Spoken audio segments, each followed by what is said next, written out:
విద్యుత్ సరఫరాలో బిల్లుల వసూలులో ఈ రోజు హరీష్ రావు గారు బాధ్యత వహిస్తున్న సిద్దిపేటలో 61.37% అధ్యక్ష, గజ్వేల్ మాజీ ముఖ్యమంత్రి గారు ప్రాతినిధ్యం వహిస్తున్న శాసనసభ నియోజకవర్గంలో 50.29 ట్రాన్స్మిషన్ లాసెస్. ఇప్పటి వరకు అక్బరుద్దీన్ ఓవైసీ గారు ఏదైతే చెప్తున్నారో హైదరాబాద్ సౌత్ నుంచి 43% ట్రాన్స్మిషన్ లాసెస్.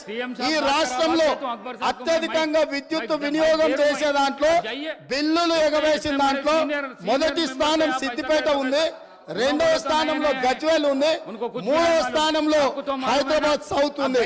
ఈ ముగ్గురు లీడర్లు 10 సంవత్సరాలు తెలంగాణ రాష్ట్రాన్ని పరిపాలించి విద్యుత్ బకాయిలు చెల్లించక మొండి బకాయిలల్లా సిద్దిపేట, గజ్వేల్, హైదరాబాద్ సౌత్ ఉన్నది అధ్యక్ష.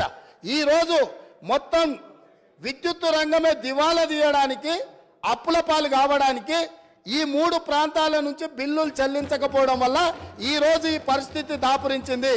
నేను ఇప్పుడు మీ ద్వారా సభ్యులను నేను అడుగుతున్నా అధ్యక్ష, ఇన్ని పెండింగ్ బకాయిలు ఉన్నాయి, ఇంత బాధ్యతతో మాట్లాడినా, ఇంత డేటా తీసుకొని మాట్లాడినా అక్బరుద్దీన్ ఓవైసీ గారు మా ప్రాంతాల నుంచి బిల్లు చెల్లింపులో బకాయిలు ఉన్నాయి, నేను హరీష్ రావు గారు అదేవిధంగా చంద్రశేఖరరావు గారు బాధ్యత తీసుకొని ఈ బిల్లులు చెల్లిస్తామని ఎందుకు ముందుకు రాలేదు సార్?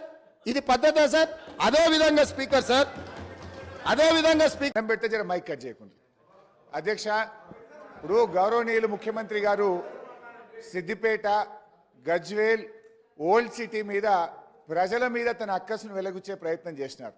సిద్దిపేటలో కాంగ్రెస్ పార్టీ గెలవలేదనో, గజ్వేల్లో కాంగ్రెస్ గెలవలేదనో, ఒక్క నిమిషం, ఓల్డ్ సిటీలో గెలవలేదని ఆయన ఏమన్నారంటే బిల్లులు అక్కడ ప్రజలు కట్టలేదు అని అన్నారు. ఇది వాస్తవం కాదు. అక్కడ ఏదన్నా ఒక లిఫ్ట్ ఇరిగేషన్ ప్రాజెక్టుదో ఒక ఇండస్ట్రియలిస్ట్ ఎవరైనా కట్టకపోతే ఇవాళ మీరు ప్రభుత్వంలో ఉన్నారు కనుక మీరు ఆ బిల్లులు వసూలు చేయండి తప్ప మొత్తం ఆ నియోజకవర్గ ప్రజల్ని బదనాం చేసే విధంగా మాట్లాడడం సబబు కాదు అని మీ ద్వారా విజ్ఞప్తి చేస్తున్న అధ్యక్ష. ఇక రెండో విషయం అధ్యక్ష, ముఖ్యమంత్రి గారు ఇంకో విషయం అన్నారు. బీఆర్ఎస్ పార్టీ కాంగ్రెస్తో పొత్తు పెట్టుకుంది, తెలుగుదేశంతో పెట్టుకుంది, ఎంఐఎంతో పెట్టుకుందని అన్నారు అధ్యక్ష. అవును, మేము పెట్టుకున్నాం. నిజంగా టీఆర్ఎస్ పార్టీ ఆ రోజు 2004లో కాంగ్రెస్ పార్టీతో పొత్తు పెట్టుకొని మీరు తెలంగాణ ఇస్తామని కామన్ మినిమం ప్రోగ్రాంలో పెట్టి రాష్ట్రపతి నోట చెప్పి మీరు మోసం చేసిండు కనుకనే మిమ్మల్ని వదిలిపెట్టి ఆ రోజు తెలుగుదేశం పార్టీతో పొత్తు పెట్టుకున్నాం అధ్యక్ష. అయితే ఇవాళ మేము తెలుగుదేశంతో పెట్టుకున్నా, కాంగ్రెస్తో పెట్టుకున్నా, ఎవరితో పెట్టుకున్నా మొత్తం ఈ రాష్ట్ర దేశ రాజకీయ వ్యవస్థను ఒప్పించి మెప్పించి తెలంగాణ సాధనలో భాగంగా చేసినాం. ఇవాళ మేము సక్సెస్ అయినాం. మా ప్రయత్నం వల్లనే ఇవాళ తెలంగాణ వచ్చింది. లేకపోతే ఆ రోజు తెలుగుదేశం తెలంగాణకు జై తెలంగాణ అంటేనే పెట్టుకుంటామన్నాం.